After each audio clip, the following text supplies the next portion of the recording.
ఈ నడుమ రాజకీయాలలో అందరూ ఫ్యాక్షనిస్టులు లెక్కనే డైలాగులు కొట్టుకుంటుర్రు. నీ ఇంటికొచ్చా, నీ విల్లాకొచ్చా, దమ్మున్న మొగోన్వి అయితే రా చూచుకుందామని వాచిపోయి తట్టు తొడలు కొట్టుకుంటుర్రు. ఇక కొందరైతే కాని మాటలతోటి కారిచ్చులు పుట్టిస్తుండ్రు. గట్లనే కేంద్ర మంత్రి రవనీత్ సింగ్ బిట్టు రాహుల్ గాంధీ సార్ను టెర్రరిస్ట్ అని తిట్టుకొచ్చిండు. దాని మీద కాంగ్రెస్ వాళ్ళు బగ్గుమంటారు. ఇక మన ఖానాపూర్ ఎమ్మెల్యే ఎడమ బొజ్జన్న అయితే ఏకంగా ఏం ఆఫర్ ఇస్తుండో చూడురి.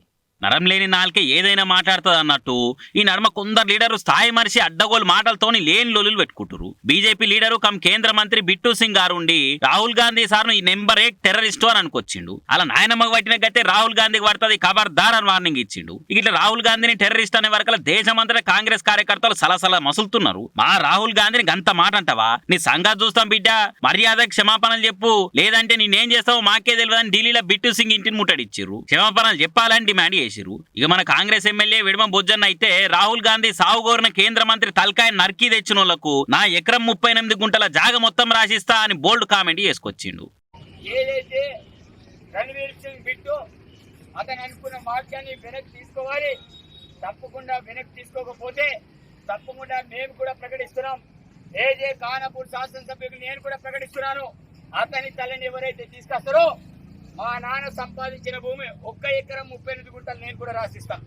ఎవరైనా తీసుకురావాలి. ఉన్నటువంటి ఆస్తి అదే, నాకున్న ఆస్తిని, మా నాన్నకున్న ఆస్తిని రాసియనని నేను కూడా ప్రకటిస్తున్నాను. మరి కేంద్ర మంత్రి రవనీత్ సింగ్ బిట్టు తలకాయ అంటే మటన్ దుకాణంలో దొరికే మేక తలకాయ తెచ్చేతందుకు రాహుల్ గాంధీ దేశ పౌరుడు కాదా? ఆయనకు మాట్లాడే హక్కు లేదా? ఉన్నమాట అంటే ఉల్కెక్కువ అన్నట్టు బీజేపీని విమర్శిస్తే గంత జంకెందుకు? టెర్రరిస్ట్ అయిపోయి రాహుల్ గాంధీ ఎవరి పానాలు తీసిండు? పెద్ద పదవుల్లో కూర్చోగానే కాదు, బుద్ధి కూడా పెద్దగానే ఉండాలని చాలా మంది నెటిజన్లు సింగ్ అన్నకు టుంగులేస్తున్నారు. ఇక ధర్మవరం మాజీ ఎమ్మెల్యే కేతిరెడ్డి వెంకటరామిరెడ్డి అన్న తెలుసు కదా, పార్టీ పవర్లు ఉన్నప్పుడు అన్నదే హవా ఉంటుండే. సోషల్ మీడియా ఓపెన్ చేస్తే గుడ్ మార్నింగ్ ధర్మవరం అని అన్న వీడియోలే కనిపించేది. అట్లా గుడ్ మార్నింగ్ పేరుతోటి వైరల్ అయిన అన్నను ఓడించిండ్రని అక్కడ జనాలు. ఇక అన్న సోషల్ మీడియాలో ముఖం చూపించుకున్నాడే మర్చిండు. మళ్ళీ ఇన్నొద్దులకు ఇప్పుడు ఇట్లా వచ్చిండు.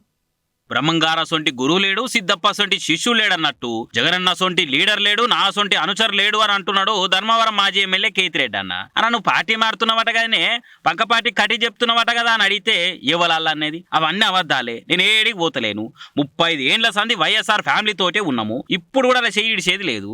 ఈ కష్టాలు టెంపరరే, మళ్ళీ మనకు రోజు వస్తుంది. గాయంత దానికే భయపడితే ఎట్లా? ఉన్నన్ని రోజులు జగన్ నెంబడే ఉంటారు అనుకొచ్చిండు అన్న. వైఎస్ఆర్ ఫ్యామిలీ వెంబడే ఉంటాము, వైఎస్ఆర్ కుటుంబంతోనే ఉంటాము. దిస్ ఈస్ ఇప్పటి నుంచి కాదు, మేము 35 సంవత్సరాల నుంచి కూడా ఆ ఫ్యామిలీ, ఆ కుటుంబం వెంబడే ఉన్నాము. ఎటువంటి పదవులు లేనప్పుడు ఉన్నాము, వాళ్ళ కష్టాల్లో ఉన్నప్పుడు ఉన్నాము, ఇబ్బందుల్లో ఉన్నప్పుడు ఉన్నాము. ఎల్లవెల్లా ఆ కుటుంబానికి తోడుగా ఉన్నాము. ఈరోజు వాళ్ళ కుటుంబంలో ఉన్న వాళ్ళే పక్కకు పోయినారు తప్ప మేము ఎక్కడికి పోలేదు. సో మేము ఎక్కడికి పోవటం లేదు. I will be with YSR party only. So దానికి ఎటువంటి ఇది లేదు. సో మనకు చేతనైనంత వరకు కూడా వైఎస్ఆర్ కుటుంబానికి తోడుగా అండగా నిలబడాలనేది మన ఆలోచన. సరే, వాళ్ళలో ఎక్కడైనా కానీ ఏదైనా తప్పు జరుగుతున్నా, ఇంకోటి జరుగుతున్నా చెప్పడం మన బాధ్యతగా చెప్పడం, కానీ అంతకుమించి వేరేదేం లేదు. సో బేసిక్గా గెలుపు ఓటములు వీరి గురించి కంటే కూడా మనం నమ్ముకున్న వాళ్ళకు అండగా ఉండాలి అనేది నేను మొదటి నుంచి నాకున్న భావన. కొన్ని ఇబ్బందులు అనేది తప్పవులే, ఖచ్చితంగా మన మీద కొన్ని ఇబ్బందులు పెట్టే కార్యక్రమం చేస్తూ అంటారు. అలాంటివి చేసినప్పుడు కూడా మనం గట్టిగా నిలదొక్కుని నిలబడితేనే మన కెపాసిటీస్ పెరుగుతూ ఉంటాయి. మనము సమస్య ఉంది కదా అని అటువైపు బెండ్ అయినామనుకో, ఇంకేముంటుంది, నీ యొక్క నువ్వు ఎంత స్టేబుల్, ఎంత స్టాండర్డ్ అనేది ఎవరికి అర్థం కాదు కదా. అన్న విధేయత చూస్తుంటే ఇప్పుడు నోళ్ళ దాంట్లో జగనన్నకు ఇంత నియతి గల విధేయుడు కేతిరెడ్డి అన్నే అనిపిస్తున్నాడు. పార్టీ ఎందుకు ఓడిపోయింది అన్నది కూడా అన్న నియతగా ఒప్పుకొని నెటిజన్ల ఫాలోయింగ్ సంపాదించిండు. వైసీపీ లీడర్లల్లా అంతో ఇంతో మంచి పేరు సంపాదించిన లీడర్లల్లా కేతిరెడ్డి అన్న కూడా ఒక్కడు. కానీ ఓడిపోయే వరకు పాపం నెటిజన్లు కూడా షాక్ అయ్యారు. కానీ ఏం చేస్తాం, టైం బ్యాడ్ ఉంటే అటుపండి తిన్నా పని అన్నట్టు అయింది కేతిరెడ్డి అన్న పరిస్థితి.